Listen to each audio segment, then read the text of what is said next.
It's January the 5th, 2013. As you can see, I actually got dressed today. I got out of bed. It's about 8 o'clock in the morning. I got up about a half hour ago. And I got dressed. And I put on my other fleece-lined warm shirt, pair of pants, because I wanted to go out. I wanted to pick some things up because the kids are coming over for our game day. And I need to pick up some meds. But my belly pain dragged me back to bed. I had really hoped that, getting dressed, getting up would, stop, would get me out of the house, get me down to the pharmacy to pick up my meds and to the store to pick up the stuff. But I have overrated the magical qualities of a shirt and a pair of pants. So I'm back in bed, hoping that before the kids get here, they're supposed to be here around 10:30, that whatever solids are left in my system come out so that I can be pain-free for our game day. I'm really looking forward to it. I'm excited about it. Also want to show Sarah the wedding things that I ordered. So, this is the first of my video logs for Saturday. Oh, I want to show you how beautiful a day. It's supposed to rain. It's supposed to pour tonight and tomorrow. But look how pretty it is today. So far. Absolutely gorgeous. The sun's coming in the west window, shining on my ficus, which needs a good watering, actually. There's a nice blue quality about the winter sky out this window against the green trees. It actually looks like I'm living in a more rural environment than I really am. But it's a nice bedroom. If you have to be sick, feeling like crap, this is a pretty place to do it. I got the sun on the camera again. I gotta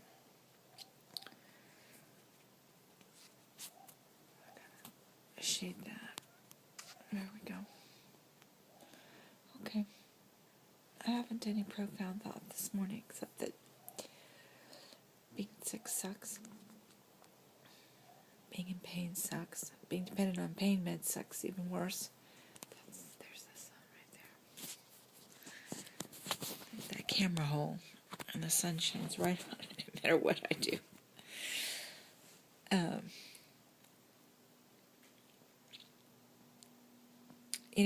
When you're young, they say, when you have your health, you have everything, and you don't understand that until you get old and sick. And I'm not old, 61, it's not that old. I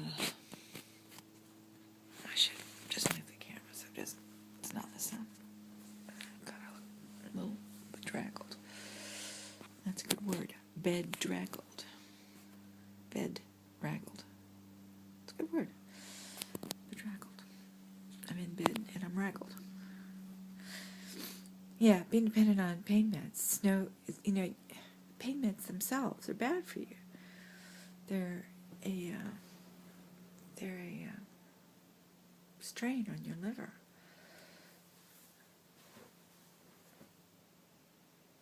I haven't been having very good thoughts about my health. Everyone tells me I need to think positively. The only thing that sort of keeps me going is the fact that when I'm not sick, I feel pretty good. When I'm not sick, and it's not just the meds, when I'm between chemo and I'm not having this pain from the GI problems, I feel good. I actually have a sense of well-being, like I used to have. When I was a normal human, when you feel fine, when you're not ill or in pain, you feel fine, and you have a sense of well-being, and there's there's a sense of energy and a sense of who you are, and you smile and can appreciate nice things, good weather, and people you love.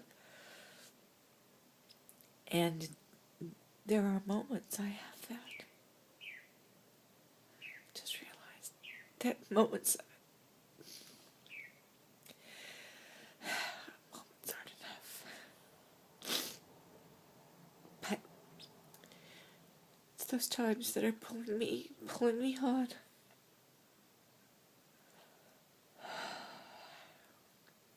Deep breaths.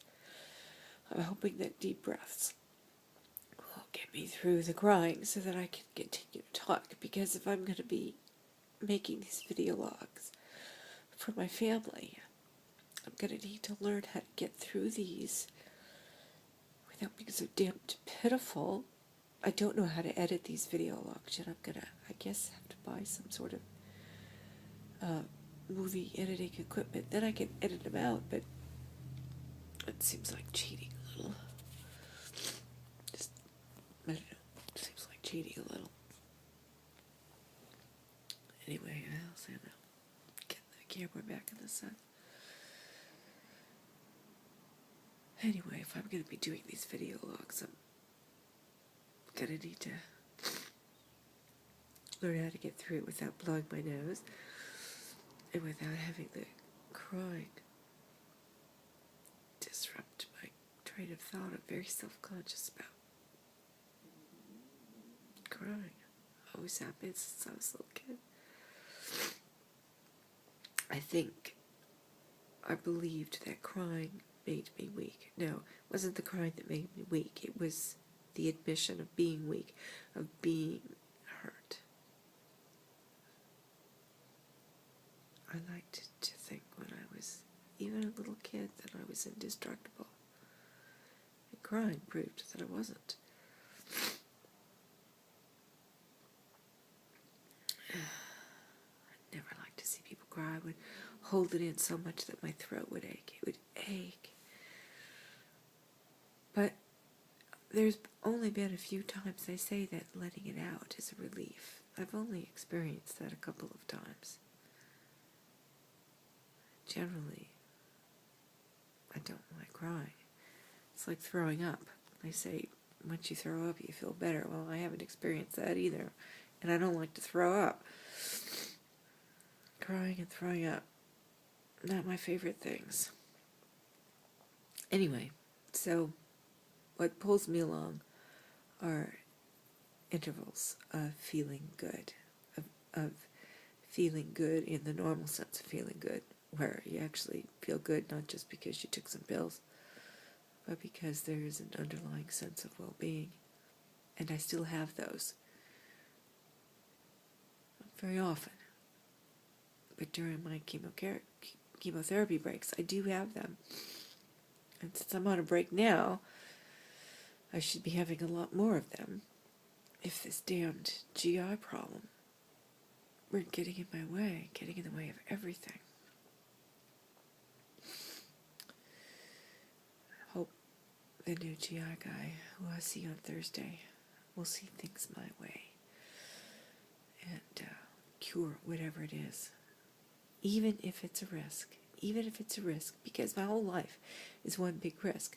And if I can't have the good moments during my chemo breaks, what good? Really, what good is it? So I'm willing to take a pretty big risk. I also think that other than the GI, which hurts like hell, the GI problem, on my chemo break, I'm in pretty good shape. I mean, I can't say I'm healthy because of the GI thing, but I feel when I'm not in pain and when I'm not having this problem, I feel pretty strong, and I feel like I could get through therapy. I could get through surgery. All right. Well, I'm tired of the sound of my own voice now, so maybe I'll check in later. Maybe I won't check in until the whole day is gone. We'll see. Have a good day.